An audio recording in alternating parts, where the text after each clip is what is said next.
Yeah, I shaved my head.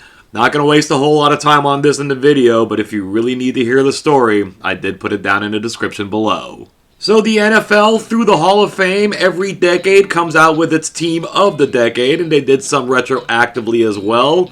We've gotten it all the way through the 2010s. So we're going to do a tournament here. We're going to have every single NFL team of the decade facing off with each other. Well, not every single decade. The teams from the 1920s, 30s, and 40s were a little thin.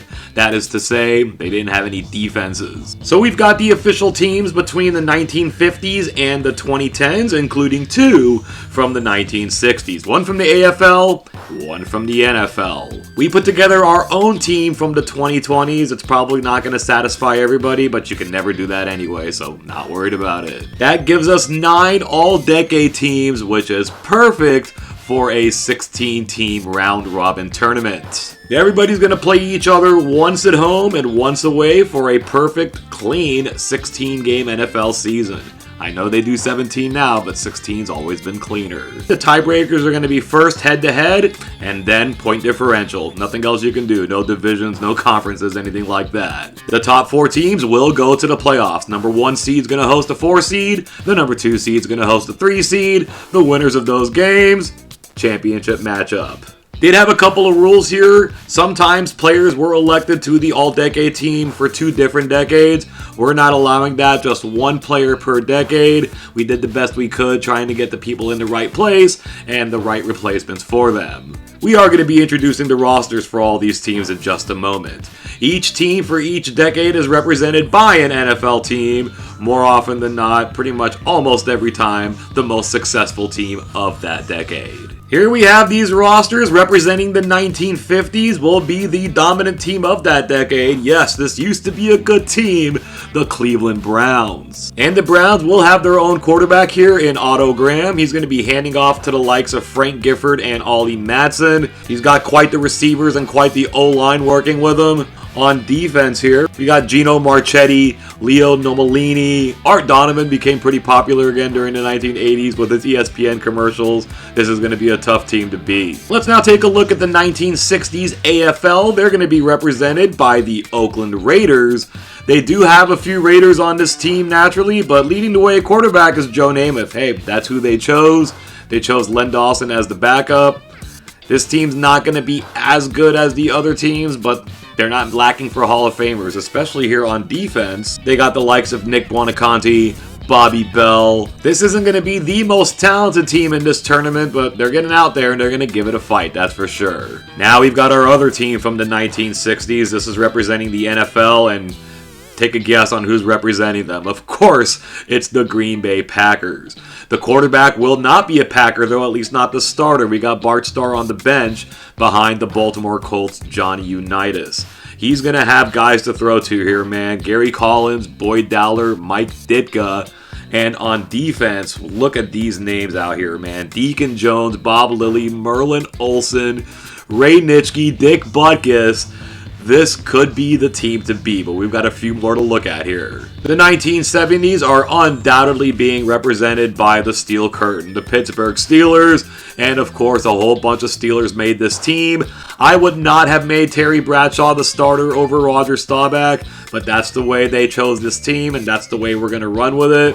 Got O.J. Simpson and Franco Harris in the backfield, a great offensive line, great receivers, and as you would expect, this is going to be an amazing defense. Jack Youngblood, Joe Green, Jack Lambert, Jack Ham. We could just list off mostly Steelers players' names here. A great corner combination here, underrated. Willie Brown and Jimmy Johnson. Roger Worley on the bench. I don't know, the 60s were a great team, the 70s might be a team to beat as well. That said though, now we're heading on to the 1980s. My favorite decade, my favorite team, the San Francisco 49ers. Let's take a look at their offensive lineup. My goodness, who's the weak link on this offense? Steve Largent? He only retired the NFL's all-time leading receiver. You got Montana, Walter Payton, Eric Dickerson, Jerry Rice. Oh my goodness. And it's not like they got a bunch of scrubs blocking for him either. Dwight Stevenson, John Hanna, and Anthony Munoz might be the 3 greatest linemen in NFL history. If there's something to worry about on this team, it might be the defense. Obviously, Reggie White, Mike Singletary, and Lawrence Taylor make for incredible players in the front seven. Dan Hampton mostly played defensive end in his career, but they listed him as a defensive tackle for this team, so that's what we're going with. The secondary has Mel Blount. We chose him for the 80s instead of 70s. Might be controversial, but we also got a Ronnie Lott, Kenny Easley safety combination. Every time we come up with a new team, we say this one might be the team to beat, but the 80s just might be the team to beat. Now we head to the 1990s. They only did their work during the first half of the decade, but it was well enough for them to be the team of the decade. They're represented by the Dallas Cowboys here, and the quarterback selections here were a bit odd. Brett Favre being on the team, not so much. Steve Young being left off. John Elway being named a starter. It's a good thing he has maybe the best running back combination you could ever ask for in Emmitt Smith and Barry Sanders. Looking at the defense of this team, Reggie White was selected for the 80s team, so we had to go with Bruce Smith for the 90s team. He also made both. It's a pretty good defensive line. Right there in the middle, Cortez Kennedy and John Randall. And they've got Deion Sanders and Rod Woodson. That is an incredible corner combination. I don't think the 90s are the team to beat, though, but we shall see. Now the team from the 2000s decade, and just like the decade before, this team got its business done in the first half of the decade, and they also went undefeated in the second half, but didn't win the Super Bowl. This is going to be represented by the New England Patriots. As far as this roster goes, Tom Brady did make both decades. We're saving him for the 2010s, giving Peyton Manning the start for this decade. He gets the handoff to his own teammate, Edgerrin James, and LaDainian Tomlinson. What an offensive line here. Walter Jones and Jonathan Ogden on the ends. Good luck getting through them. On defense here, not surprisingly, seeing a few Patriots, Richard Seymour and Ty Law. Troy Polamalu, actually a backup on this team. We got Brian Dawkins and Ed Reed as the starters. Once again, as far as starters go, we're going with who they chose. I would have put Polamalu in there. Brian Dawkins is certainly no slouch. This 2000s team is pretty solid. Now for the 2010s, probably the Patriots would have been the right choice here, but we can't use the same team twice. We can, but we're not giving ourselves the headache. So we're going with the team that should have been the team of the decade, the Seattle Seahawks. This is where we're getting Tom Brady in as the quarterback. Aaron Rodgers is going to be his backup. Decent running backs here. Adrian Peterson is, of course, good. LaShawn McCoy might be the weakest of all the starting running backs we've seen to this point. No disrespect to Shady. He was obviously great, but running backs are starting to get phased out a little bit during this era. The receiving combination, Antonio Brown, Julio Jones, pretty good. Offensive line, pretty good. The defense here, what we got here? J.J. Watt leading the way. Obviously, that's going to be strong. Calais Campbell still playing in 2025 and still playing pretty good. What a freaking creature that guy is. And this is a pretty solid team. I don't think they're one of the favorites, but we'll see how it works out. Now we've got the 2020s. Obviously, it's going to be a few years before the official all-decade team comes out. We did the best we could with what we've got to this point, kind of using all-pro selections and whatnot. This team ain't going to make everybody happy, but that was never going to happen. So, just did the best we could. Of course, here, the Kansas City Chiefs have played in 80% of the Super Bowls during this decade and won 40% of them. They're going to represent the 2020s, and their quarterback is going to be this team's quarterback as well. Patrick Mahomes being backed up by Lamar Jackson. We do have a 3-receiver set here. Derrick Henry is the lone running back. It's Justin Jefferson, Devontae Adams, and Tyreek Hill running out at wide receiver. And you might even notice off the top, Christian McCaffrey is not on this team. I couldn't play favorites here. I had to choose who really deserve to be on the team. Henry, Jonathan Taylor, got to count this season a little bit as well too. Saquon Barkley are the running backs. That's just how it works out. The offensive line, pretty solid. Jason Kelsey probably won't be on the team by the end of the decade, but you never know. Penei Sewell and Tristan Wirfs, that has a chance to be an all-time great O-line combination, especially at the tackle spot. On defense, had to make a decision on Aaron Donald, which decade to put him in. We went ahead and went with this decade. He got a Super Bowl win during this decade. I guess that was the tiebreaker. The defense here is pretty good. These guys still not having put together their entire decade's worth of work. The 2020s might be the lowest ranked team in the tournament, but there's only one way to find all this out, y'all. We're going to get this on the field. We are going to run through the week-by-week results, keep a running log of the standings, and when we get to the Final Four, playoff time, we're going to get it on the field. Alrighty, Week 1's action is in the books, and as we can see here, None of these games were particularly close. 16-6 victory by the Chiefs over the Raiders, which is the 2020s team against the 1960s AFL, was our closest game. Here are our running standings. As far as tiebreakers go, we're not going to get too into the weeds with it yet. Point differential is going to do just fine for now, but as we get toward the end, where we need tiebreakers and head-to-head, we're going to check those out. But right now, the 80s and the 60s, with their 21-point victories, lead the way. Week 2 action gave us a couple of closer games. The 80s beat the 70s by 6 points. The 2020s off to a 2-0 start, beating the 90s by 3 points. So we have 3 teams undefeated right now, the 60s, the 80s, and the 2020s. 2 teams are 0-2, the 60s AFL and the 90s. Week 3 gave us 2 home victories and 2 away victories, and with the 60s Packers on a bye, only the 1980s 49ers have found their way to a 3-0 record. But we still got those 2 teams at the bottom sitting at 0-3. I think the 1990s and the 60s AFL are looking to play each other because they both took losses again and they're sitting at 0-4. There is separation already at the top, the 80s and the 60s. The Niners and the Packers just keep winning. Holding on at 2-1 are the 1970s and the 2000s. Had ourselves a tremendous battle to lead off Week 5. The 80s remain undefeated by beating the 2000s 28-27. That's an interesting score for the 49ers. That's the exact same score they beat the Cowboys with in the 1981 NFC Championship game after Dwight Clark made the catch. The Packers take a loss here. They actually got beat up pretty good by the 1990s. They get their first win, and in doing so, dish the 60s their first loss. So the Niners sit way at top of the standings right now. The 1960s AFL were on the bye this week, so they're still 0-4. And now the 49ers take their first loss. The 1980s leave the rank of the undefeated. The Packers beat them 21-7. Right now, the Niners are still on top in the standings, but that head-to-head could come into hand later on. The Raiders lose again at home to the Cowboys 28-19. Dallas is trying to get out of the cellar here themselves. Week 7 action gives us one winner on the road here. The Patriots, representing the 2000s, take out the 70s, represented by the Steelers. Get them off the schneid a little bit. They're tied at 3-3. Right now, the 2020s are still looking pretty good. We said they might be the lowest rated team, but they're 4-2. Their point differential is exactly even, 138 scored, 138 allowed. But hey, if the season ended today, 3rd place in the playoffs. The Raiders lose by 18 on the road. It was a tough game against the 80s 49ers, but they need to get their first win. They didn't get it this week. They lost at home to the 1950s, who are themselves trying to make a run back toward the top. They're sitting at 3-4. It's still the 49ers and the Packers jockeying for that top spot. The only thing separating them right now is that the Packers have already had their bye. The 49ers have not. But now that they have, they go on the road to take on the 2020 Chiefs, and they win in a shootout, 35-31. Leveling things on top.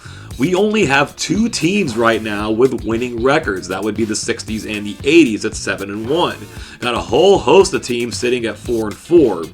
We've played halfway through the schedule now. The 1960s AFL have fallen way behind. They're 3 games out of second to last place. 0-8, haven't won a game. We can go ahead and discount them. Everyone else here is within 1 game of a playoff spot. And it's finally happened, and it did so in dramatic fashion. The 1960s AFL get their first victory, 45-17 on the road against the 2020s. So they're now down to 4-5. The Niners and the Packers keep rolling at 8-1. The 1970 Steelers look to be in the best position to make sure they're in the playoffs. They're 5-4. It's not over yet, of course, but they're the only other team with a winning record right now. And now they've solidified themselves even better. Week 11 action, the 70s beat the 80s. Pittsburgh beat the Niners 34-15. That's going to leave the Packers representing the 60s as the sole team in first place.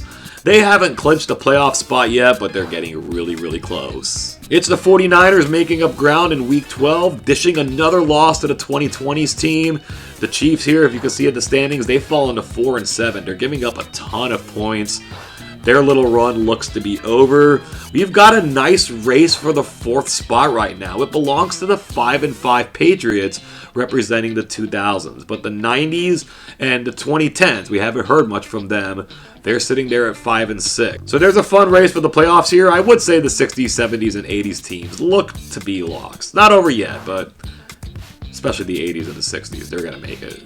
Week 13's in the books, and both teams that were 5-6 took the L this week. So the Patriots are a game and a half clear now in the 4th seed. I think these are going to be our top 4 playoff spots, especially at the top, where the Packers at 10-1 and the 49ers at 10-2 have already clinched their spot with 5 weeks of action remaining. Pittsburgh looks to be in good shape as well. They're 2.5 games clear. Let's see if we have any intrigue going into these last few weeks. Yeah, I don't know. The Steelers won, the Patriots won.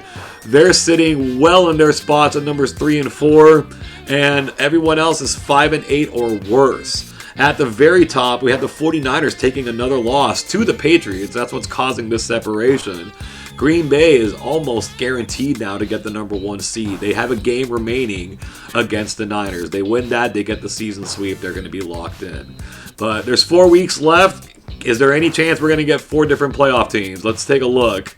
Maybe. Kansas City's on the bye this week, and New England, I lost track of where they are. There they are. They played the 50s Browns, and they lost 27-14. So now we've got the Browns from the 50s, the Chiefs from the 2020s within 2 games. Pittsburgh has officially clinched their spot. So with 3 weeks left, we know 3 of our 4 playoff teams. We just got to find out who's number 4. It's looking very likely to be the 2000s, represented by the Patriots, but let's check it out. And we do have a little closure between these 2 spots. It was the Chiefs who beat the Seahawks 40-17, so they're now officially 1 game behind the Patriots. They took the loss at home to the 70s Steelers. The Niners win. They're now within a half a game of the Packers. We failed to mention that they beat the Packers last week in Week 15. So, if they finish in a tie, it's going to come down to point differential. But right now, Green Bay has the half-game advantage. And now there's no more intrigue as far as who's going to make the playoffs. The Patriots went on the road and beat the Chiefs 31-20. They have clinched the 4th and final spot. They're actually guaranteed to finish 4th. The Steelers are guaranteed to finish 3rd. The Niners have finished their season. They beat the 90s Cowboys. They're 13-3. They're on a bye next week. It's pretty simple. Based on the point differential here, Green Bay is almost guaranteed to be the 1 seed no matter what, but if they get beat up enough, they can drop to the 2 seed. It didn't matter. They won their game. So here are our final standings. The top seed is going to be the Green Bay Packers, representing the All-Decades team of the 1960s. They're going to be facing off against the New England Patriots, representing the All-Decades team of the 2000s. In the 2 seed, it's the San Francisco 49ers, representing the 1980s. They're going to host the Pittsburgh Steelers, representing the 1970s. The winners are going to get it on for the championship game. Now, as far as our commentary is going to go here, I see no reason for y'all to have to look at my face during commentary. If you don't got to look at Al Michaels, you certainly don't have to look at me. So let's get on the field and take a look at these highlights and see which All-Decades team is going to be the ultimate Decades champion. The first matchup on the docket is going to be between the number 2 seed and the number 3 seed. The 1980s All-Stars, represented by the San Francisco 49ers, are going to host the 1970s team, represented by the Pittsburgh Steelers. Pittsburgh's got a drive moving. They're facing a 3rd and 12 in Niner territory. The defense crowds the line. Terry Bradshaw forces a pass to Drew Pearson. It's incomplete. Garo Yepremian will come out for the field goal attempt, but he's going to push it wide to the left. So the 49ers are going to take over, having avoided giving up any points there. From their own 42-yard line, Joe Montana drops back, goes to a familiar face here, and Jerry Rice makes the catch.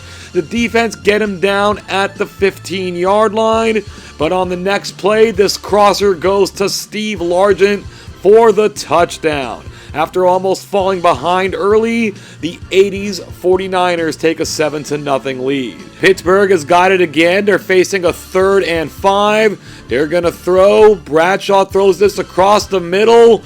Not quite sure what he was trying to accomplish there, but Mike Haynes for the 49ers is there for the interception. That brings us to the second quarter now. The Niners are set up at the 15 again. Montana goes to Rice on the out. He will take it in for the score.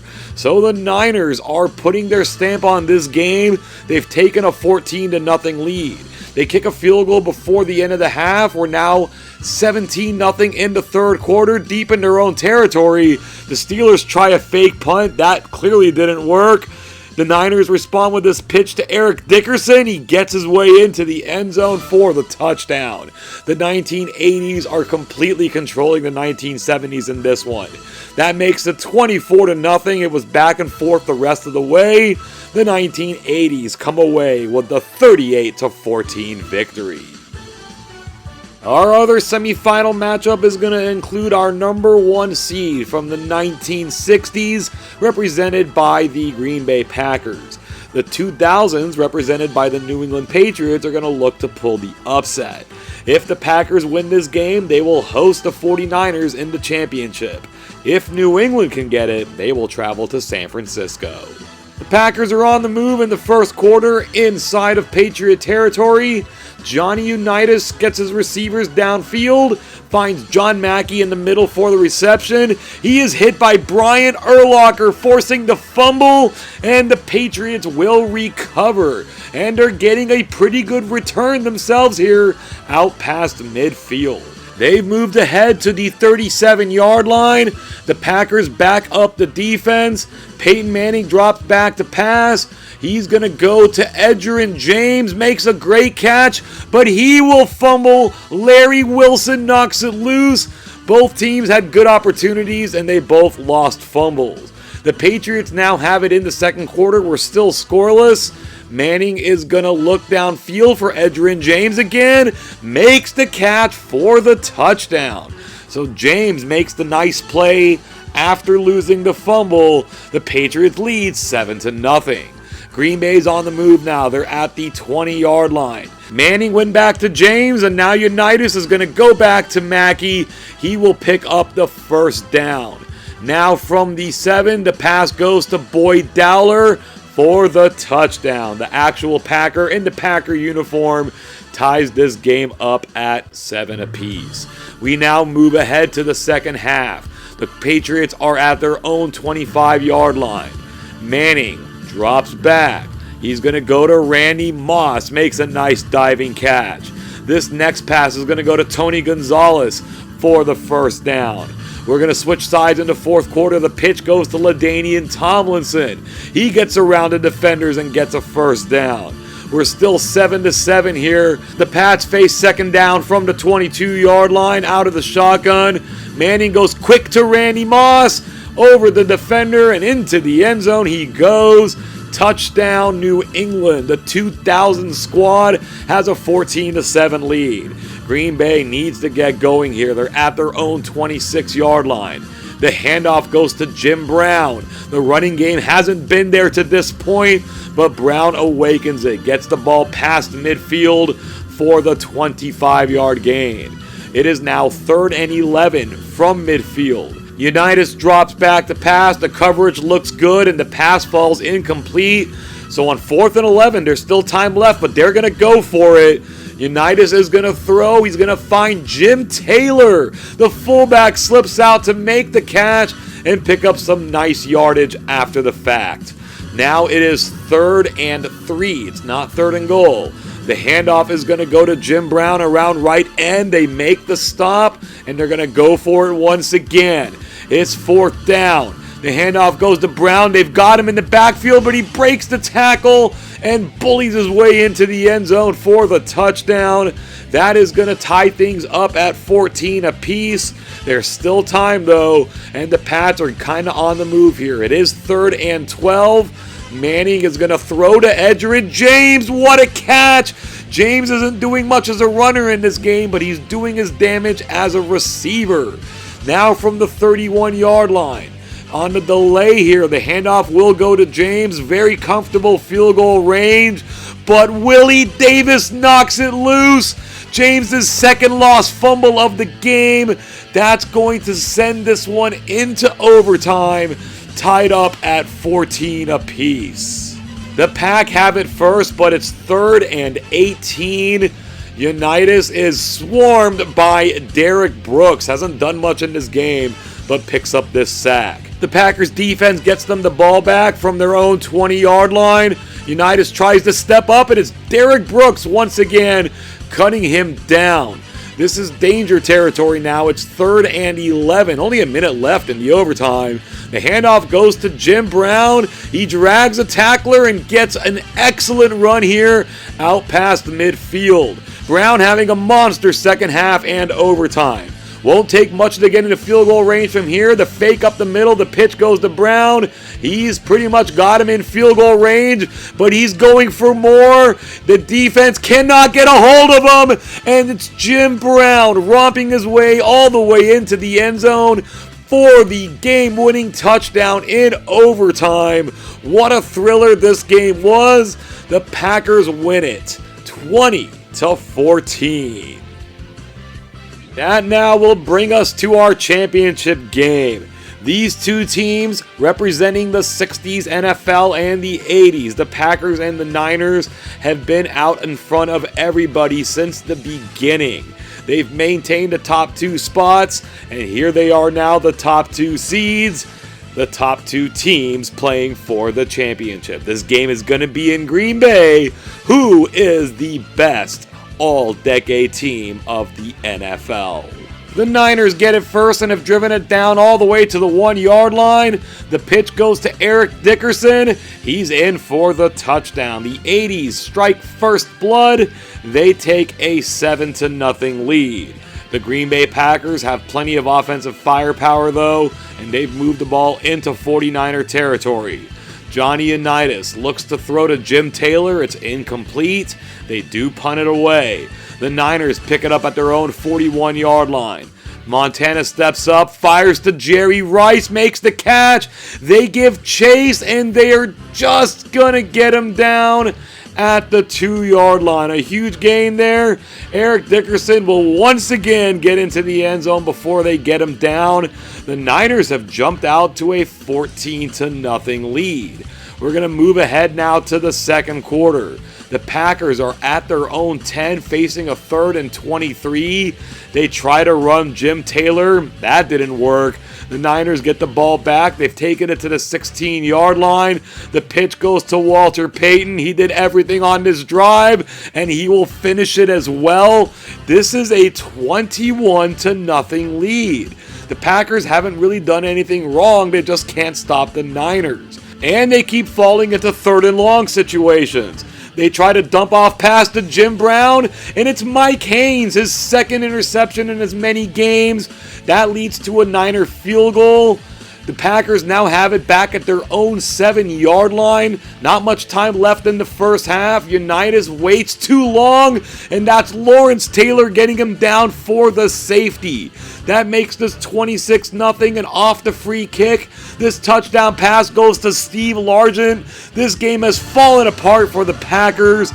It goes into halftime tied up at 33-0, and after a weird succession of points being scored here, we get a final score here, a scoregami in our championship game of 53-9.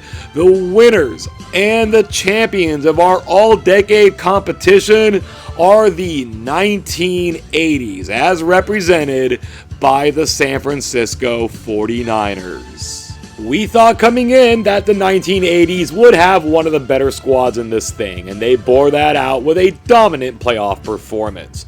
Their 3 regular season losses came to the 1960s NFL team, the 1970s team, and the 2000s team. These were the other playoff teams, and they were all on the road, so they earned every bit of what they got. The 1980s was an interesting time in the NFL. The only work stoppages to ever affect the regular season happened in this decade, but so too did many phenomenal individual and team accomplishments. It was quite a time to be alive. Thank you so much for joining us today. Please like and share this video, hit that subscribe button, and ding that notification bell. Let us know your thoughts on the video, the teams and players within it, or anything else you may have on your mind down in the comments section below. Thank you once again, and until next time, I hope you have an awesome day.